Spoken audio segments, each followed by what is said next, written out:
Hi, welcome back. In this lecture, I would like to discuss process topologies and how process topologies are handled in MPI. So we make a distinction between virtual and physical topologies. A virtual topology represents the way that MPI processes communicated.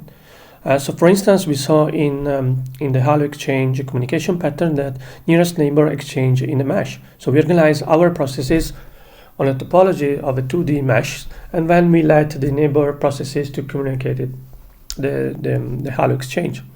Another kind of a virtual topology that we will probably see later on is the recursive doubling. So we place our processes in a way that the all-to-all communication is favored. So different from the virtual topology, that is our construction of the application communication pattern exchange, physical topology represent the physical connection between the cores, chips, and the nodes of the network. Right. So just to give you an example, so we have a virtual topology that is our application, how it's communicated, and then a physical topologies, right? So that how actually the nodes, the cores, the board actually connect physically.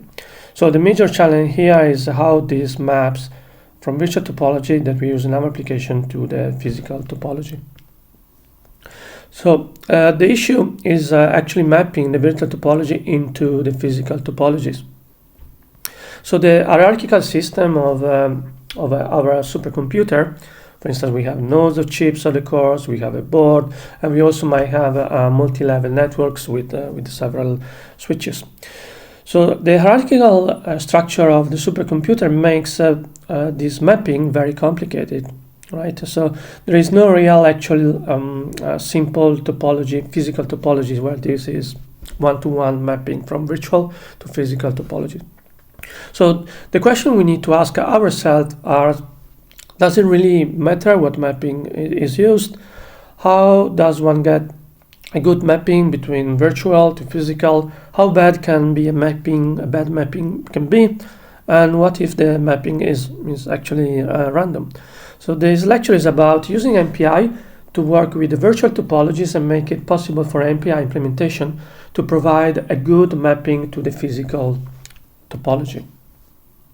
So MPI provides a series of topologies routines to create new communicators that order the process ranks in a way that there might be a meta match for the physical topologies. There are two types of virtual topology supported. The first one is a Cartesian, basically regular mesh. We can have 1D, 2D, and 3D Cartesian topologies, and the second one is graph. There are several ways to define in MPI. It's not very much used also because of the implementation. So most of the application developers use the Cartesian topologies, and then some people more adventurous they try graphs, but it's not much in use because of implementation are not as good as expected. There are also additional routines to provide access to the defined virtual topology. So for instance, the ranks, who are the neighbors, and so on and so forth.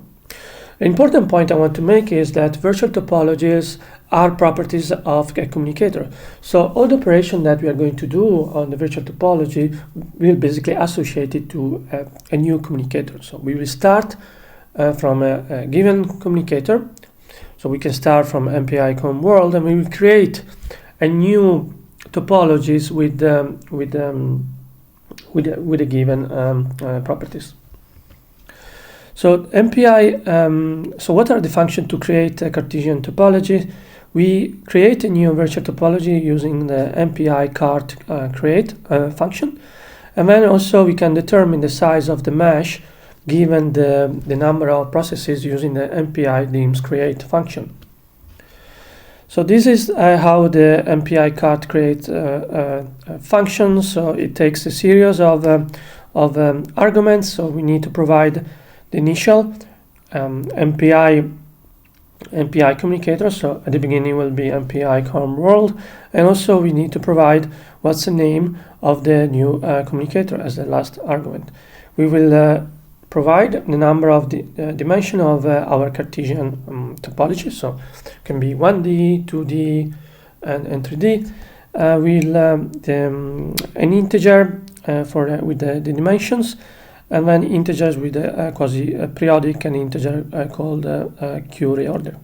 So this function creates a new communicator, new com from old com, that represents n-dimensional mesh with size array dims.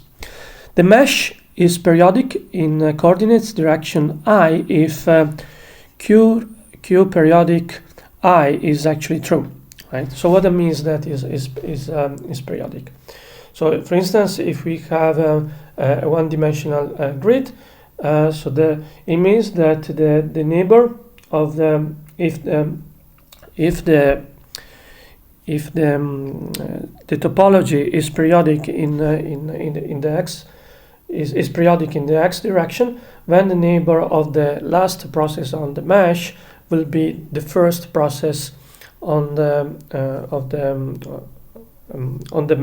topology mesh, right? So this is important when we are looking for what are the neighbors in the given topologies, right? So we might have problems that need to use a periodic meshes, so we need to set to true this Q periodic array, right? Remember, this is an array because it takes an account of different direction. The ranks in the new communicators are reorders to better match the physical topology if Q reorder is true, right? So here we have an argument.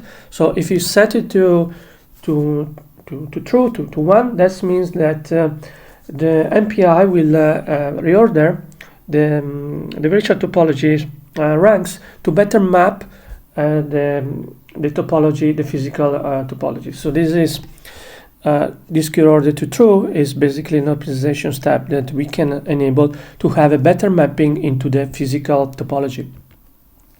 MPI dims create fills in dims arrays such as the product of dims I for I going from 0 to n dim minus 1 equals to n nodes. Right? Any value of dims I that is 0 on input will be actually replaces. Value that are larger than 0 will be not changed. So let's see how it is working. So we get from we get how many number of processes we have. So this will be an node, so the total number of processes, and then we define what is the dimension of our grid, and then we provide an array with the integers of so an array of integer for the dimension. So this MPI dims create will provide us what is the these dim arrays if this dim array at the beginning is filled with number of 0. But let's see how actually this is working. So we basically we defined a new MPI communicator called the CarCom. This will be the results of the creation of new communicator with a given Cartesian topology. So we get the number of the processes that are involved in this MPI program, and basically we get the number and we store it in W size. At this point, we want to create a grid and get this number and fill an array dims. So what you need to do is to provide the number of processes that are involved in the operation, the number of dimensions. So in this case will be we want a 3-dimensional grid, so will be 3, and then we tell the array dims that need to be filled. So if dims is all 0, then automatically will be filled. If this is not 0, then it will not overwrite. Right. And then we use the MPI card to create this new communicator with the associated Cartesian topology. We provided the old communicator, that is MPI com world. We provided the new communicator, that is card com. We provide also the dimensional array that has been calculated with DIMS create, and then we also provide an array with periodicity, right? So in this case, we define ourselves what are the periods. So we will have 3 because we use 3 dimensions, and will be in this case all equal to true. So we say 3-dimensional grid also is going to be periodic. Together with that, then we want to use MPI capability to have a better mapping of virtual topologies to the physical topology. So we allowed MPI to reorder the ranks to have a better physical mapping of the virtual topology. We can get information about the Cartesian topology using 2 functions, MPI cart dim get, that will give us the dimension of a Cartesian mesh, in this case ndim. And also we can use the MPI cart get that gave us the size of dimension, dim's periodic dimension, and quasi-periodic coordinates of calling a process in mesh. One important feature on Cartesian topology is the possibility of assessing the ranks, right? So we want to know what are the ranks of the neighbor processes. Especially when we are doing a Halo exchange, we want to understand who is on our right, on our left, on the top, on the bottom, right, to exchange data. So this can be computed from a rank from card.com and dimension and the periods. So it just has some algebraic calculation since ordering is defined in MPI. However, I strongly suggest to use MPI capability of giving the ranks of the neighbor processes, of the processes you want to communicate it. There are basically three functions to get access to this capability: MPI cart coordinate coords, MPI cart rank, and MPI cart shift. So the most important one is actually MPI cart shift, that allow us to get information about the rank of the neighbor processes. So the way it's working is MPI cart shift, the communicator that we want to access. So in this case will be Cartesian topologies communicator. The direction, we want to know the neighbor, and then an integer to tell us the displacement. So you can, is +1 is right, -1 is left. So this is actually the steps in the coordinate direction. And then we have the rank of the source and the rank of the destination. So it's very useful for a nearest neighbor communication in coordinate direction. So we can use 0 direction, 1 direction, and 3 direction for assessing the ranks in different direction of the neighbors. So use MPI cart cores, MPI core rank for more general patterns other than neighbors. So MPI graph topology is the second virtual topology where it's less used, a little bit more complicated. MPI provides routines to specify a general graph virtual topology. The graph vertices represent MPI processes, usually 1 per process, and the graph edges between nodes indicate important connection. So we can provide also weights. So non-trivial communication between the connected processes can be expressed by graph edges and weights. So edge weights provide more information, for instance, can provide amount of communication between nodes. The way to create a graph topology is MPI this graph create adjacent. Describe only the graph vertices correspond for the calling process. Right? Hence, this graph is the distributed description of the graph. Graph is directed, so separate in and out edges, and the info object here, it provides extra information that are implementation specific information for building these graph topologies. Key reorder is true, then the MPI will also try to optimize the reordering of the ranks for a better mapping physical topology like it was for the virtual topology, Cartesian virtual topology. There are other graph routines. MPI disk graph create more general allows multiple graph versus superprocess. There are also a routine to get information on the graph. So for instance, we can have MPI disk graph neighbors count and MPI disk graph neighbors. So some results about the virtual topologies, the good and bad. So common virtual topology is the nearest neighbor in a mesh, that is our Cartesian topologies. Very useful for matrix computation and Hollow exchange. This because PDF simulation use regular computation grids in most of the cases. In the case of unstructured grids, it is a little bit more complicated. So we need to look at the different kind of topologies, and in some cases, virtual topology in case of unstructured grid might not the best fit. So many large-scale systems use a mesh-like as a physical topology. So they are, the mapping between virtual to physical is a little bit easier. So for instance, IBM, BlueGene, Sirius, and also Grid System, older ones, they have physical topology that is very very close to a mesh.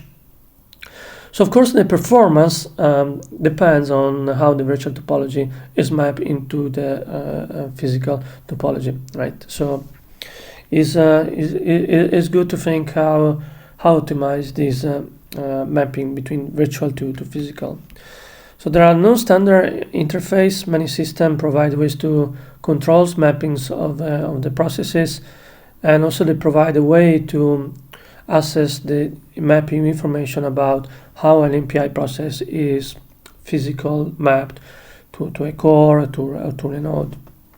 So the mapping on the job can be on job startup, sometimes called allocation mapping. So Slurm can provide some basic functionality for doing this, and it's typically specified by environment variable of a specific MPI implementation, or some command line option. Used to be create provides some command line option at the compiler. So at CC we could actually provide some mapping.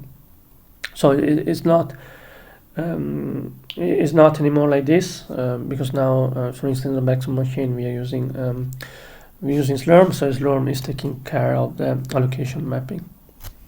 So so let's see an example of allocation mapping in a pitch. We can use the environment variable mpitch rank reorder method. So we can provide. So this environment variable can have different values.